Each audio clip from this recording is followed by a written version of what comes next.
નમસ્કાર મિત્રો, દેશ અને દુનિયાના સુપરફાસ્ટ સમાચારમાં તમારું સ્વાગત છે।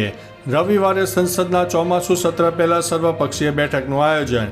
કેન્દ્ર સરકાર દ્વારા 20 જુલાઈ રવિવારના રોજ સંસદના ચોમાસું સત્ર પહેલા સર્વપક્ષીય બેઠક બોલાવવામાં આવી છે। આ બેઠક દરમિયાન સરકારના સંસદના બંને ગૃહોનું સુચારુ સંચાલન સુનિશ્ચિત કરવા માટે તમામ રાજકીય પક્ષોના સહયોગ માગશે। ઉલ્લેખનીય છે કે સંસદનું ચોમાસું સત્ર 21 જુલાઈથી 21 ઓગસ્ટ સુધી ચાલનારું છે। મિત્રો, અન્ય મહત્વના સમાચારની વાત કરીએ તો દાંતીવાડામાં તળાવ ઓવરફ્લો થયા છે। બનાસકાંઠા પર આ વખતે મેઘરાજા મહેરબાન થયા છે, તેથી બનાસકાંઠાના દાંતીવાડામાં ઘણા તળાવ ઓવરફ્લો થયા છે। આવામાં ખેડૂતો ખુશખુશાલ છે। ધાનેરી ગામના તળાવમાં ફૂલ વરસાદનું પાણી ભરાયું છે।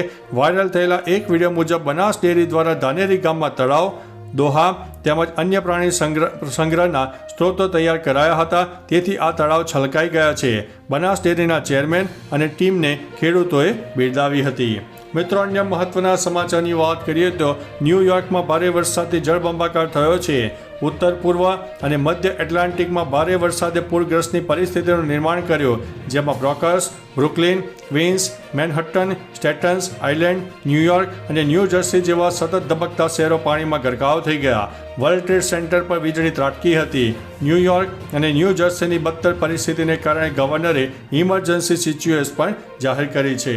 મિત્રો, અન્ય મહત્વના સમાચારની વાત કરીએ તો ઝારખંડમાં ગોળીબાર, 2 નક્સલીઓને ઠાર કરવામાં આવ્યા છે। ઝારખંડમાં નક્સલવાદીઓ વિરુદ્ધ સુરક્ષા દળોની કાર્યવાહી સતત તેજ બની રહી છે।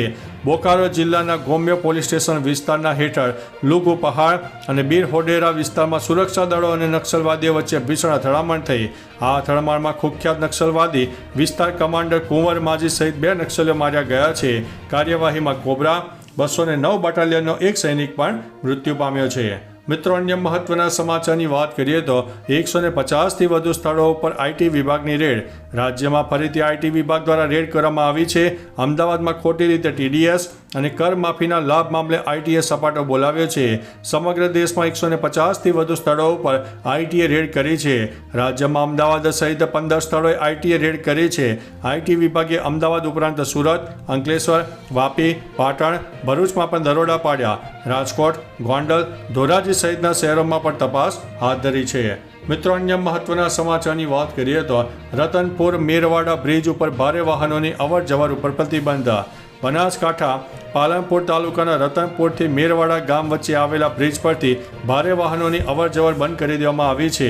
હવે પાલનપુરથી અંબાજી જવા માટે રતનપુર ચોકડીથી લાલાવાડા, વગદા, ખારોડિયા અને સેમોદ્રા થઈને મેરવાડા ચોકડી સુધીનો માર્ગ નિર્ધારિત કરાયો છે। અંબાજીથી પાલનપુર તરફ આવતા વાહનોએ આ જ રૂટનો ઉપયોગ કરવાનો રહેશે। વૈકલ્પિક માર્ગની કુલ લંબાઈ 12.9 કિલોમીટર માનવામાં આવે છે। મિત્રો, અન્ય મહત્વના સમાચારની વાત કરીએ તો અસીમ મુનીર બનશે પાકિસ્તાનના રાષ્ટ્રપતિ। પાકિસ્તાનમાં ટૂંક સમયમાં તખ્તા પલટ થઈ શકે છે। મંગળવારના રોજ આર્મી ચીફ અસીમ મુનીર અને રાષ્ટ્રપતિ આસિફ ઝરદારીની મુલાકાતથી ચર્ચાઓએ વધુ જોર પકડ્યું છે। એવું કહેવામાં આવી રહ્યું છે કે મુનીર રાષ્ટ્રપતિ પદ પર ઝરદારીની જગ્યા લઈ શકે છે। મંગળવારના રોજ પીએમ શાહબાઝ શરીફે પણ ઝરદારીને મળ્યા હતા। આ ઉપરાંત મુનીર અને શરીફ વચ્ચે મુલાકાત થઈ હતી, જોકે આ અંગે હજુ સુધી સત્તાવાર રીતે કહેવામાં આવ્યું નથી। મિત્રો, અન્ય મહત્વના સમાચારની વાત કરીએ તો હવે ચીન સાથે બીજું વિશ્વ યુદ્ધ થશે। એશિયામાં એક નવા યુદ્ધના એંધાણ જોવા મળી રહ્યા છે। ચીન આ યુદ્ધનું કારણ બનવાનું છે। ચીને તાઇવાનને કબજે કરવા માટે પોતાનું અભિયાન શરૂ કર્યું છે। મંગળવારના રોજ તાઇવાનના આકાશમાં 21 ચીની ફાઇટર જેટ જોવા મળ્યા હતા। ચીનની આ કાર્યવાહી બાદ તાઇવાન પણ જવાબ માટે તૈયારી કરી રહ્યું છે। અમેરિકાએ તાઇવાન નજીક F-15EX ફાઇટર જેટ પણ તૈનાત કર્યા છે। તે ખૂબ જ શક્તિશાળી અને નોન સ્ટીલ્થ ફાઇટર માનવામાં આવે છે। મિત્રો, અન્ય મહત્વના સમાચારની વાત કરીએ તો જનતાને ગોપાલ ઇટાલિયાની વિનંતી। ધારાસભ્ય તરીકેના શપથ લીધા બાદ ગોપાલ ઇટાલિયાએ ગુજરાતની જનતાને એક વિનંતી કરી છે। તેમણે કહ્યું છે કે ગોપાલ ઇટાલિયા 2 હાથ જોડીને વિનંતી કરે છે કે તમારો આત્મા જગાડો। આટલી હદે સહન કરવાની જરૂર નથી। ક્યાં સુધી સહન કરીશું? ક્યાં સુધી આ બધું ચલાવી લઈશું? રોજ ઉઠીને અત્યાચાર અને અન્યાય થાય છે। લોકો 2 મોત મરે છે। ક્યાં સુધી સત્યાગ્રહ છાવણીમાં બેસીને આંદોલન કરતા રહીશું?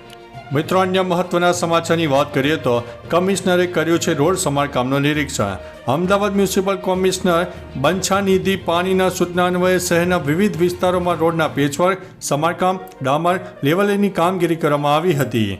અમદાવાદ મ્યુનિસિપલ કોર્પોરેશન બંછા નિધિ પાણી લોકોને પડતી મુશ્કેલીઓનું ઝડપી નિવારણ લાવવા માટે દરરોજ સવારે નિયમિત અમદાવાદના વિવિધ ઝોનની મુલાકાત લેતા હોય છે. આ સાથે શહેરના વિરાટનગરથી સોનીની ચાલી તેમજ નિકોલ ગામ ખાતે વરસાદથી ક્ષતિગ્રસ્ત રસ્તાઓ પર થઈ રહેલા પેચવર્કનું નિરીક્ષણ પણ કર્યું હતું. તો ચાલો મિત્રો, ફરીથી દેશ અને દુનિયાના સુપરફાસ્ટ સમાચાર લઈને મળતા રહીશું. ત્યાં સુધી અમને રજા આપશો. નમસ્તે.